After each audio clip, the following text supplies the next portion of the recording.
પાટણ જિલ્લા પંચાયતમાં સામાન્ય સભામાં કોંગ્રેસના મહિલા સદસ્ય મંજુલા રાઠોડે શિક્ષણ વિભાગની નકલી કચેરીનો પર્દાફાશ કર્યો।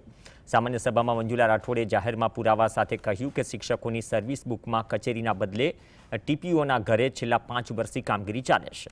શિક્ષકોની સર્વિસ બુકમાં એક સમાન હેન્ડરાઇટિંગનું લખાણ સાથે સહીઓ એક જ વ્યક્તિની છે, સાથે જ એક સર્વિસ બુકનું સંચાલન સાથે પત્રમ પુષ્પમનો પણ આક્ષેપ છે। જિલ્લા પંચાયતના વહીવટીતંત્રને ખુલ્લી ચેલેન્જ છે કે હું આપને સાબિત કરી આપવા માટે તૈયાર છું કે પાટણની અંદર એક સોસાયટીની અંદરથી એક મકાનની અંદરથી શિક્ષક તરીકે કર્મચારી તરીકે નોકરી કરતા એક વ્યક્તિ પોતાના ઘેરથી આ આખી કાર્યાલયનું સંચાલન કરે છે અને ખૂબ મોટો મસ્ત મોટો ભ્રષ્ટાચાર આચરી રહ્યા છે।